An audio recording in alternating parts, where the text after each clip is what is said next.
Saudações alvinegras, pessoal, esse é mais um vídeo dos meninos de fora da vila. Eu sou Danilo Rattori, fazendo um vídeo que eu preferia não ter que fazer, que é um vídeo discutindo a questão do VAR. O Santos foi prejudicado várias vezes nesse campeonato, e isso acaba refletindo no desempenho do time, porque independente do time jogar bem ou não, tem vezes que joga melhor, tem vezes que não, mas o resultado acaba tendo interferência da arbitragem. O Santos viu isso muitas vezes, eu vou falar algumas delas aqui nesse vídeo. E então, para além de ficar só metendo pau na arbitragem na CBF, eu acho que vale a gente discutir o que é que poderia ser feito para melhorar o VAR. Então, eu trouxe aqui algumas ideias, né, alguns exemplos de como que o VAR é utilizado em outros esportes, para talvez a gente colocar assim na mesa, né, algumas ideias, talvez alguns pedidos ou algumas sugestões de como melhorar o uso do VAR, já que do jeito que está, a arbitragem não tem melhorado, que é a função do árbitro de vídeo. Então vamos trazer aqui, eu vou trazer aqui algumas imagens também, né? Não os vídeos em si, porque eu nunca sei quando é que vai ter algum tipo de restrição do YouTube ou não, mas vou trazer aqui algumas imagens para a gente poder discutir um pouco sobre isso, até trazer algumas possibilidades novas. Então vamos falar um pouco sobre como o VAR no Brasil poderia ser melhor utilizado. Antes, peço sempre, se inscreve no canal, deixe seu like, compartilhe. Muito obrigado a todos os nossos inscritos, já estamos em 609. Continue compartilhando e trazendo ideias novas aqui para interagir com a gente. Antes de começar, eu queria então falar um pouco sobre alguns jeitos que o VAR, ou a questão de imagens eletrônicas, é utilizado em outros esportes, e eu acho que essas ideias talvez pudessem ser utilizadas no Brasil. No futebol americano, por exemplo, o VAR, não é exatamente VAR, né, mas enfim, as imagens da televisão, elas são utilizadas por meio de um negócio chamado desafio. Não sei quem já assistiu futebol americano, mas lá não tem exatamente um apito, eles utilizam bandeirinhas, assim, né? Eles chamam de flag, que os árbitros, por exemplo, quando tem algum tipo de infração ou falta, eles jogam no chão essa amarela, então a jogada continua, mas eles indicaram que tem uma falta na jogada, que depois vai ser anunciada, e aí vai ter o tipo de punição ou não. E quando os treinadores, as equipes acham que tem algum lance duvidoso, eles jogam uma bandeirinha vermelha, que é o desafio. Só que eles não podem desafiar todos os lances. Eles podem desafiar... No futebol americano tem o tempo, né? Pedida de tempo, que é muito importante porque para o cronômetro. E isso no futebol americano, esse controle do tempo acaba sendo bastante importante, bastante relevante. Então os treinadores, eles podem pedir um desafio, mas se eles estiverem errados, eles perdem uma pedida de tempo. Então isso é que determina o número de vezes que pode pedir. Tem alguns lances que pode, outros não. Acho que falta não pode pedir, enfim, mas de qualquer forma é um jeito de você acionar a arbitragem. E quando a arbitragem é acionada no futebol americano, eles vão lá, vão revisar a jogada, mas a decisão de campo ela tem que ser absolutamente indiscutível, digamos assim. Tipo, para você mudar uma decisão que foi tomada dentro de campo, você tem que ter certeza absoluta de que a decisão de campo estava errada. E aí isso gera algumas situações em que, por exemplo, você pode ser que seja uma coisa, pode ser que seja outra, e se não tiver certeza absoluta, não vai mudar a decisão que foi tomada em campo. E eu ressalto isso porque é algo que eu vou trazer aqui nas discussões. É importante para que o árbitro de campo seja valorizado, ele tenha o seu trabalho dada a devida importância. Então essa é uma possibilidade. E um outro esporte que eu acho que é interessante trazer, até a produtora comentou no último jogo do Santos contra o Internacional, é o vôlei. Porque no vôlei existe também o desafio, então não são todas as jogadas que são revistas, são as que são desafiadas. E, da mesma forma, os treinadores têm direito a 2 desafios por set, e caso eles estejam certos, eles não perdem o desafio. E aí, no vôlei, pelo menos eu imagino que seja, é mostrado normalmente num telão, para que todo mundo possa ver como que vão ser feitas as decisões do árbitro. É claro que o vôlei são coisas mais específicas, né? Então, no vôlei, os treinadores, eles... Inclusive, acaba acontecendo bastante, nas Olimpíadas aconteceu bastante, do treinador pedir, sei lá, pedir invasão do campo e o árbitro acabar revendo a jogada e só que olhar se teve contato ou não na rede. Então, muitas vezes acontecia deles, tipo, falarem, mas não era isso que eu pedi pra ver, e aí não dava em nada e a jogada continuava. Então, são maneiras que é possível utilizar o VAR de um jeito um pouco diferente do que é o futebol brasileiro. Eu vou mostrar aqui alguns frames dos lances do Santos, vou relembrar eles e vou discutir como é que poderia ser feito caso a gente utilizasse esses elementos, né? Que eu acho que poderia ser feito. A decisão do campo é soberana, e aí eu acho que isso... Porque o que eu acho que isso acaba trazendo no futebol brasileiro? A partir do momento que todas as jogadas são feitas pelo VAR, assim, por exemplo, saiu um gol, o lance de impedimento com certeza vai ser revisto pelo VAR. Me dá a impressão que os árbitros e os bandeirinhas eles acabam deixando qualquer lance seguir para que o VAR corrija depois. Isso acaba criando algumas situações meio aberrativas de lances em que claramente está impedido e o bandeirinha perdeu a sua função lá, que era efetivamente marcar um impedimento. Se vai ter o VAR, não teria por que ter o bandeirinha lá. Mas eu acho que é importante que tanto o bandeirinha quanto o árbitro estejam lá para que a decisão de campo seja muito mais importante, seja muito mais válida. E aí teria a questão do desafio. Então, na minha concepção, o que é que poderia ser feito no VAR do Brasil? Não serem revistos todos os lances, absurdamente, e só serem revistos lances em que ou a arbitragem realmente ficou muito em dúvida, mas aí seria válido a decisão de campo. Então, vou trazer aqui, mas no caso do gol do Internacional, por exemplo, a decisão de campo foi gol. Então você teria que ter absoluta certeza de que estava impedimento para... E caso houvesse reclamação, né? Então, assim, como que deveria ter sido feito o procedimento? Se fosse, por exemplo, com os parâmetros do futebol americano ou até mesmo do vôlei. O Santos vai lá, marca aquele gol de impedimento, marca o gol do Bauerman, né, o primeiro gol, e o juiz de campo e o árbitro, o bandeirinha, dão gol, porque eles acharam que a posição estava legal. O treinador do Internacional, se ele tiver certeza absoluta de que vale a pena gastar um desafio, então vamos supor que cada treinador tenha, sei lá, o direito a uma reclamação, um desafio por tempo, digamos assim, para você não ter que ficar desafiando toda hora. Ele vai lá e resolve gastar esse desafio. O lance do impedimento em si, ele tem o objetivo de não fazer com que o jogador que vai marcar o gol esteja na banheira, né? Se aproveite da posição de impedimento, que é essa posição de estar à frente dos outros jogadores da defesa. Então, se o treinador do Internacional resolvesse gastar um desafio aí, beleza, ia rever a jogada, mas o que eu acho que na questão do impedimento naquele lance não dava para ter a certeza absoluta de que o jogador estava impedido. E aí o que a gente faz? A gente mantém a decisão do campo, que é o que foi muito mais criticado e inclusive é o que os comentaristas falaram, assim, é inconclusivo.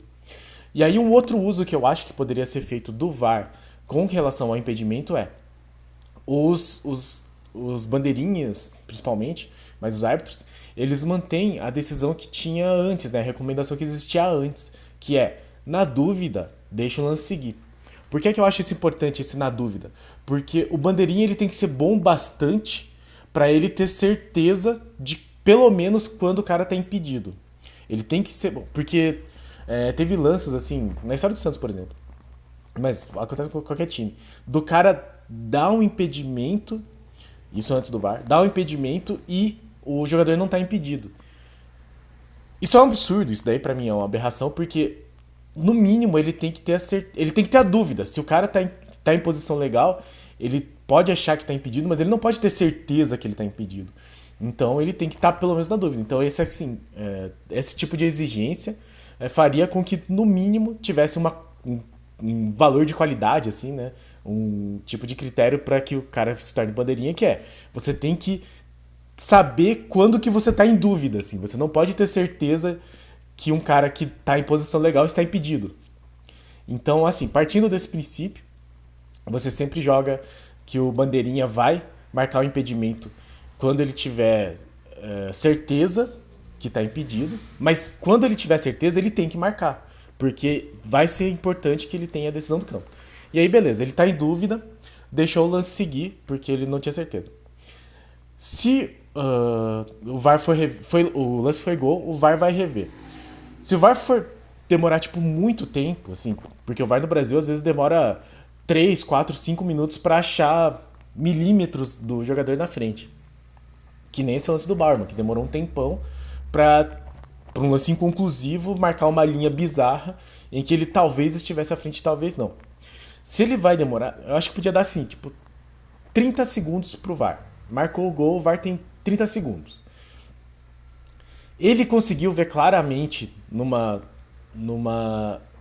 Tá, um minuto. Vamos lá, 30 segundos talvez seja meio pouco, mas um minuto ele conseguiu ver claramente na imagem que tem uma posição lá, não precisa nem traçar a linha, tem que ser uma coisa visível na câmera lenta que o cara estava impedido.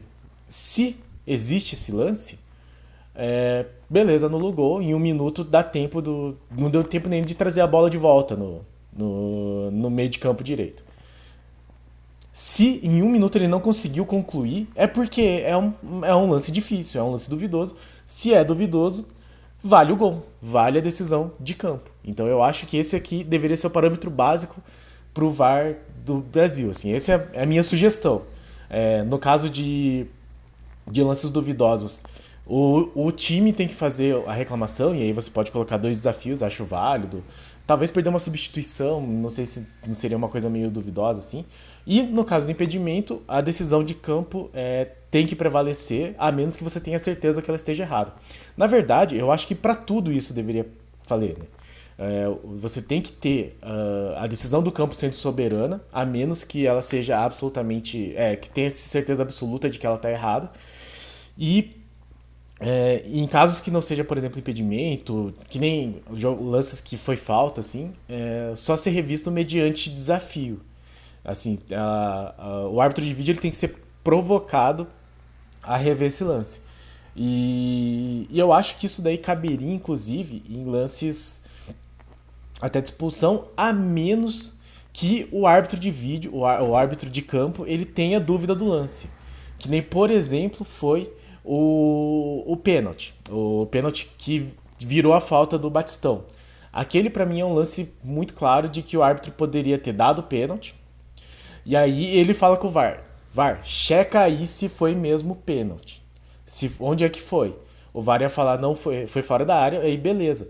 Esse daí não precisaria, por exemplo, de ter um desafio, assim, porque claramente o juiz não tinha certeza de onde é que foi a falta.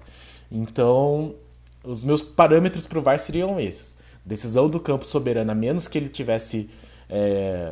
A menos que o árbitro de vídeo comprovasse com certeza que ele estava errado. O árbitro só seria acionado, né, o árbitro de vídeo, em casos que o outro time fizesse o desafio ou que ele tivesse nenhuma convicção mesmo da própria decisão. E aí os times teriam direito a um número limitado de desafios para que isso não virasse, do jeito que é a arbitragem, não vire aquela coisa absurda, assim, né? E isso até faria com que os times acabassem se tornando mais comportados, porque em não tendo essa questão, o VAR sendo obrigado a ver todas as vezes que eles desafiassem e eles estando errados e perdendo o desafio, eles não iriam ficar reclamando toda hora do VAR, porque a culpa ia ser deles. Então, por exemplo, o treinador, o Bustos, né, que é um cara que gosta muito de reclamar da arbitragem, naquele jogo contra o Palmeiras, no Paulistão, em que ele foi falar que não foi pênalti o lance do Velasquez, que virou o pênalti, que virou o gol. Ele vai lá, vai pedir o desafio. O VAR olhou e falou, não, foi pênalti. O cara quase tirou a cabeça aqui do atacante do Palmeiras. Depois disso, o Bustos não ia ter mais o que reclamar. Tipo, na coletiva ele ia falar, eu pedi pra ver o VAR, ele não viu, ele foi lá, viu, eu tava errado, perdi o meu direito de fazer outras reclamações. E aí os treinadores eles iam controlar muito mais a maneira como reclamam do árbitro de vídeo. Eu acho que seriam essas as minhas ideias. Se tiver outras, coloque aí. E eu vou mostrar aqui alguns lances só pra gente exemplificar como é que funcionaria no caso do Santos, por exemplo, né? Então trouxe aqui minha TV mágica. Não sei se vocês vão conseguir ver assim muito bem, mas eu vou tentar mais explicar como é que foi o lance, como é que aconteceu e como é que poderia ter sido feito. Não vai estar em ordem cronológica porque eu acabei nomeando os arquivos errados lá e vai dar um pouco mais de trabalho. Eu acho que não vai fazer diferença, né, a cronologia. É mais para mostrar como é que foi. Então esse aqui é o lance do Santos e Ceará, o gol que foi anulado do Léo Batistão. Como que foi o processo do gol ser anulado, né? Teve essa jogada no começo do lance, bem no começo do lance. A bola ficou com o Santos, desenrolou a jogada, sobrou pro Léo Batistão, bateu pro gol. E aí o árbitro foi ver se teve falta no início da jogada. Beleza. Nesse caso, eu acho que. Vamos supor que a gente estivesse nesse mundo em que o treinador tem que desafiar. Eu acho que o Dorival desafiaria. Ele parecia estar bastante insatisfeito. Mas aí, nesse caso, o grande erro aqui ele erraria do mesmo jeito, eu acho. Dá pra ver que o jogador do Ceará tá puxando a camisa do jogador do Santos simultaneamente. Caso o árbitro fosse correto, ele deveria olhar esse lance e falar: não consigo ver quem fez a falta primeiro. Mantém a decisão do campo. A decisão do campo é que a jogada continuava. Então, para começar assim, seria isso, né? Então ele devia olhar assim e falar, tipo, olha o lance lá. Ele olha de um modo geral, assim, ele vai ver se tem algum tipo de irregularidade. Ele olhou, o jogador do Ceará puxa a camisa do Santos, o jogador do Santos puxa a camisa do Ceará, não dá pra saber quem puxou, puxou antes, então ele deveria falar: a jogada foi inconclusiva, o cara pediu o VAR, mantém-se a decisão em campo, porque não dá pra saber, e o time do Ceará perde um desafio. Deveria ser assim, certo? Porque da maneira como foi, o VAR ele influenciou muito o árbitro a ver o puxão que o cara do Santos deu, que o jogador do Santos deu. E não viu o puxão que o cara do Ceará deu. E esse que foi o grande problema desse lance. Mas, enfim, da maneira como foi esse VAR, possivelmente ele continuaria porque ele foi muito direcionado, e o grande erro aí foi esse, ele foi muito direcionado para ver a falta do Santos, que é um erro que isso daí deveria ser corrigido mesmo, de você olhar o lance inteiro, né? Esse aqui é o pênalti do Coritiba. O que é bizarro esse lance, porque ele nunca deveria ter sido pênalti, mas o mais bizarro é que o árbitro no campo deu esse pênalti. Então, o que é que eu acho que aqui eu acho que não ia dar nada, porque mesmo que o Santos reclamasse, esse aqui ia manter, porque normalmente as faltas, quando você olha no VAR, elas ficam mais explícitas, assim, parece que o contato foi maior. O que aconteceria na minha simulação aqui? Bom, primeiro, o árbitro nunca poderia dar esse pênalti, é um absurdo que ele tenha dado esse pênalti, mas de qualquer forma ele deu.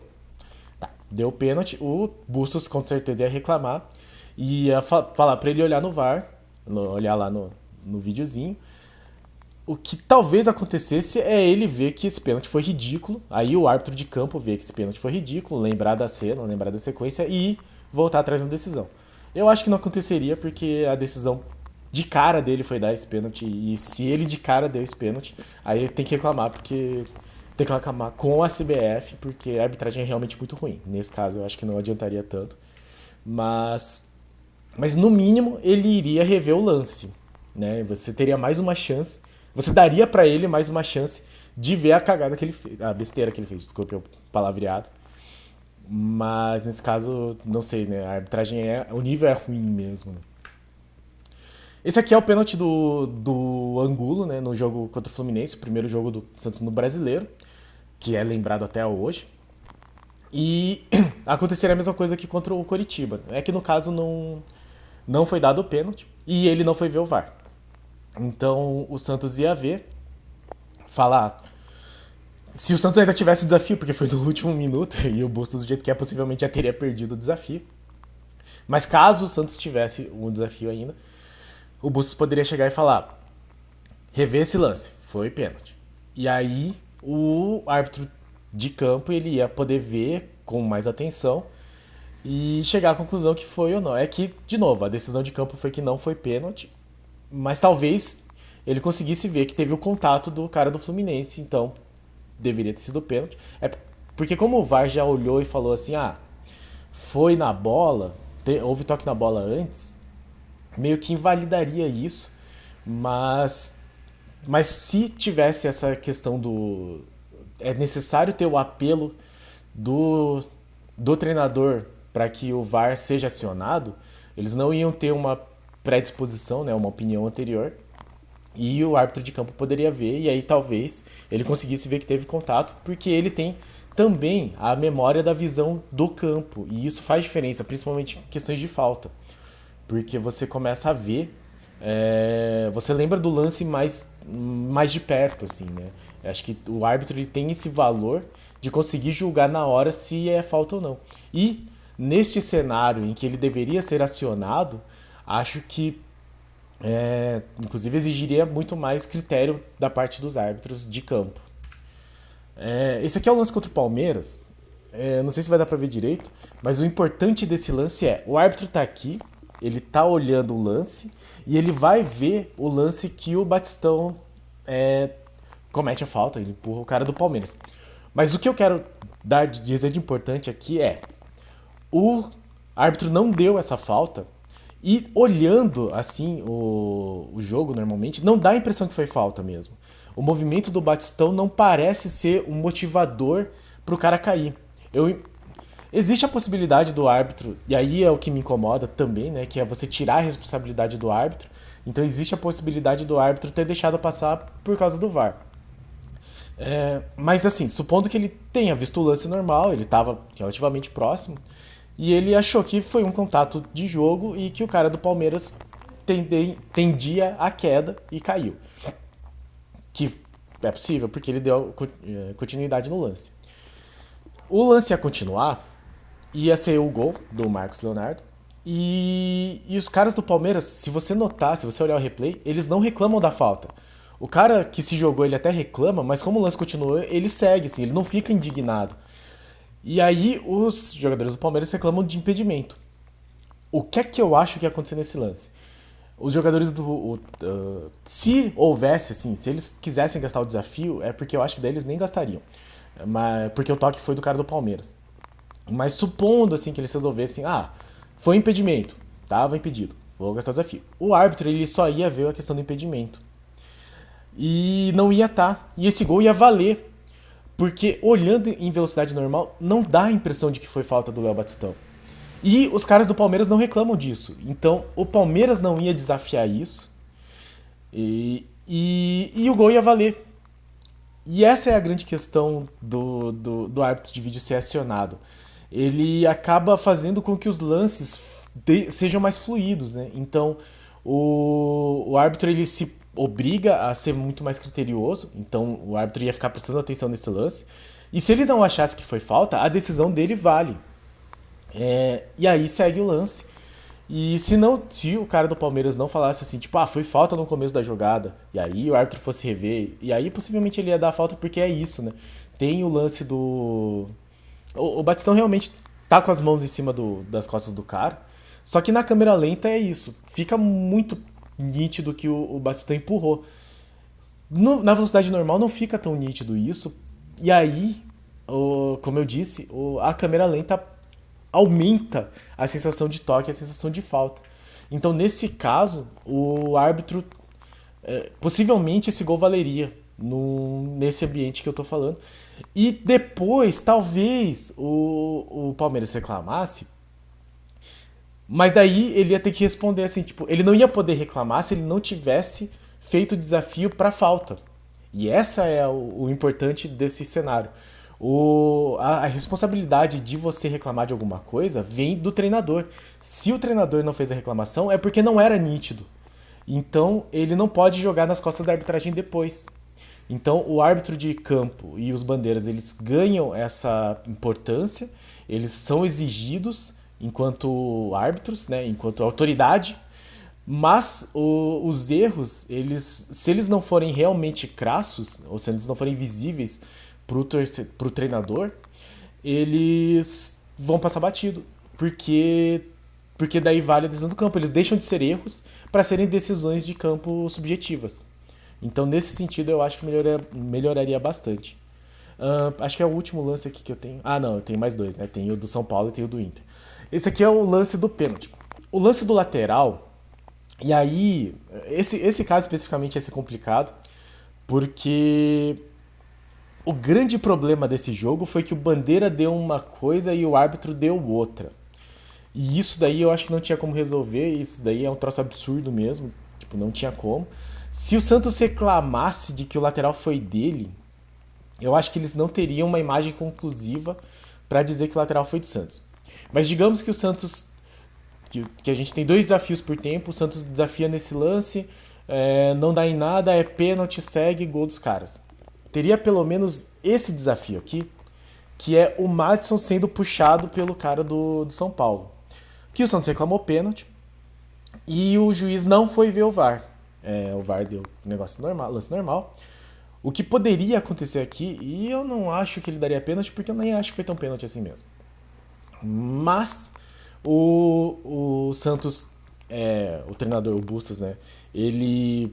Existe um termo para isso, é instigar, assim, né? Mas ele incita o árbitro a, pelo menos, rever a jogada. Então ele, no mínimo, iria lá para esse lance, rever, e aí, de novo, assim, é importante que o árbitro de campo ele seja consultado nesses lances. E é por isso que não pode ser indiscriminado, porque o árbitro de campo não pode parar o lance toda hora, mas que o VAR só seja feito quando ele for incitado, né, quando ele for estimulado, quando houver esse apelo, e o árbitro de campo estar presente nas decisões para que ele possa rever com a memória de quem viu o lance na velocidade normal e mais de perto.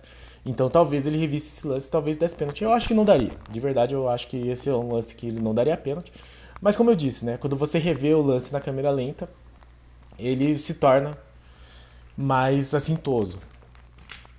E esse aqui é o lance que gerou todo esse vídeo, inclusive, que é o lance contra o Internacional. E aí é uma coisa que eu não falei no começo do vídeo, mas eu falo agora. Eu tô gravando esse vídeo antes do jogo contra o Atlético Mineiro, mas ele deve ir no ar, eu acho que você está vendo esse vídeo, domingo ou mais tarde do que isso. Então, o Santos já jogou contra o Atlético Mineiro e considerando que é lá em Minas, lembrando como é que foi o último jogo do Santos em Minas, e que o árbitro é o Marcelo de Lima Henrique, é possível que esse vídeo já suba desatualizado com mais decisões controversas contra o Santos. Esperamos que não, torço para que não, torço para que seja um jogo bem tranquilo, que o Santos vença e não tenha nenhum tipo de problema de arbitragem, mas considerando todas essas circunstâncias, é possível que esse vídeo já suba desatualizado. Então vamos terminar aqui com o nosso último jogo, Santos Internacional, em que a gente tem esse lance, esse frame, né, essa imagem, que foi a imagem que acabou dando a questão do impedimento, né? Foi esse momento em que o VAR olhou e falou, tá impedido. Não tem como. Assim, bom, vamos supor que, vamos simular que seria na minha visão, né, na maneira como eu acho que deveria ser o VAR. O juiz deu pênalti, o VAR foi lá, não ficou traçando linha, ele olhou e sério, se você olhar esse lance assim, tipo, na câmera lenta, não tem como ver o Bauerman na frente. Inclusive o Bauerman não fica na frente na hora da batida. Você vai olhar na hora da batida, você pode até parar, vai ver aqui, não tá na frente. Não tá na frente e segue o jogo. Mas mesmo que eles queiram traçar a linha, assim, eles vão tentar traçar a linha. Nisso já deu um minuto. Já deu um minuto, o árbitro vai falar, o VAR vai falar, cara, inconclusivo, mantém a decisão do campo. A decisão do campo foi gol, beleza. Por que eu tô falando isso? Porque o segundo gol, o segundo gol do Santos, o primeiro que valeu, eles não deram impedimento. Eles deram impedimento, né? A decisão de campo foi impedimento. Naquele caso, o VAR ia ter um minuto pra olhar, mas lá era muito tranquilo, assim, porque ele ia ver e aí ele vai falar, lance duvidoso. E aí eu volto na minha outra questão. O bandeirinha não pode dar impedimento em um lance que não está impedido. Assim, não pode de jeito nenhum. Ele pode deixar um lance seguir estando em impedimento desde que seja duvidoso. Mas ele não pode ter certeza que está impedido, sendo que não está. Então, na verdade, nesse sentido, assim, o VAR só sendo utilizado em casos desse tipo, e a recomendação sendo: apite toda vez que você achar que está impedido, que você tiver certeza que está impedido. Assim, ou ele é muito, muito, muito fraco, ou ele ia ver aquele lance e falar: estou em dúvida, segue o lance. Então, primeiro de tudo, aquele lance nunca seria dado impedimento. Segue o lance, foi gol, ia jogar no árbitro de vídeo para ter certeza, e como aconteceu, assim, ele ia falar assim: tá em posição legal. No mínimo, ele ia falar que tá em posição duvidosa, mas eu acho que ele ia chegar e falar: tá em posição legal, como aconteceu. Mas assim, rapidamente, né? Não mais que um minuto, o Santos tá comemorando, porque a bandeirinha não vai ter dado esse impedimento. E pronto. Santos 2-0. Assim, no mundo ideal. Então, esse aqui foi meu último vídeo, minha última imagem. E o que é que eu quero trazer com esse vídeo, então? Essa meia hora de vídeo enrolando vocês. É só pra mostrar que o VAR pode ser melhor. Que não é culpa da tecnologia, mas a maneira como ela é utilizada. E existem maneiras de se melhorar o VAR. Então eu acho que o torcedor, principalmente o torcedor de Santos, mas enfim, o torcedor de modo geral, tem maneiras de ver, de melhorar a questão da arbitragem de vídeo. Então, esse vídeo era mais pra isso, assim, pra gente discutir, trazer novas ideias. Então, primeiro, obrigado a todos que assistiram o vídeo até aqui. Eu espero de verdade que não tenha casos para serem mostrados assim no jogo contra o Atlético Mineiro, que foi ontem, para você que está assistindo. No caso, eu ainda não assisti o jogo, não sei quanto é que deu. Mas é isso, assim, tem como melhorar. Eu acho que se a gente for reclamar do VAR, não é tipo acabar com o VAR, assim. É você saber como é que melhora. Até porque, com essas mudanças, pelo menos o torcedor ia ter menos chance de se frustrar na hora de comemorar. Porque, principalmente pra quem tá no estádio, você comemora o gol. Você comemora na hora, assim. Se ele não for anulado e depois dado o gol, você vai comemorar na hora que sair o gol. E aí você acaba ficando com medo até de comemorar, porque acaba vindo essas coisas absurdas como foi esse gol do Internacional, assim, contra o Internacional. Então eu acho que existem jeitos de tornar o VAR mais eficiente, mais claro, até melhor para a arbitragem, melhor para os clubes e de uma maneira que seja mais transparente. É porque a CBF não prima pela transparência, né? Então, assim, eu não queria muito trazer isso, mas muita gente comentou, já começou a comentar nos grupos, de que pode existir um complô para, sei lá, derrubar o Santos, assim, né? Meio uma teoria da conspiração. Eu não vou aqui falar que eu tenho certeza de que isso não seja verdade, mas eu prefiro crer que não. É porque, de fato, assim, se alguém muito, muito, muito rico apostou muito, muito, muito dinheiro que o Santos ia ser rebaixado no começo do ano, provavelmente essa pessoa talvez tivesse influência, mas eu não sei se ela ganharia tanto dinheiro assim. De qualquer forma, eu espero que não seja isso. É que a maneira como o VAR é utilizado no Brasil, e principalmente na maneira como ele vem sido utilizado com o Santos, ou não utilizado com o Santos, dá margem para esse tipo de discussão, para esse tipo de suspeita. Então, a falta de transparência da CBF, a falta de qualidade da arbitragem e a maneira errada como o VAR é utilizado acabam suscitando esse tipo de dúvida. Por isso que eu trouxe esse vídeo. Eu acho que é legal a gente pensar fora da caixa um pouco. A gente pensa fora da caixa. E para que os torcedores não fiquem só metendo o pau no VAR. A questão não é o VAR, a questão é como ele é utilizado. E que existem formas dele ser melhor utilizado, né? Não tem porquê, tipo, sei lá, querer que acabe o VAR, ou a culpa é dos comentaristas, a culpa é da transmissão, assim, tipo, não, eu acho que a arbitragem é fraca, mas eu acho que as recomendações são feitas de um jeito errado e a maneira como o VAR é utilizado acaba estimulando esses erros. Então, por isso que eu trouxe esse vídeo. Muito obrigado a todos que assistiram o vídeo, né? Muito obrigado a todos que ficaram até aqui. É um vídeo meio comprido, mas começa antes, daí termina outra hora, não tem problema. E no mais, obrigado a todos os nossos inscritos. Se você não é inscrito, se inscreve no canal. Se puder, deixa um like, compartilha, ajuda a gente aí. E principalmente, comente, diga o que você achou das ideias e quais sugestões você teria para que o VAR fosse melhor, inclusive melhor do que eu sugeri aqui, né? Que são algumas ideias que eu trouxe de outros esportes. Diga aí se você tem algumas ideias diferentes. Vamos aumentar a discussão sobre a questão do VAR. Certo, pessoal? Muito obrigado a todos. Que o Santos tenha vencido o Atlético Mineiro ontem. E no mais, pra cima deles. Abraço!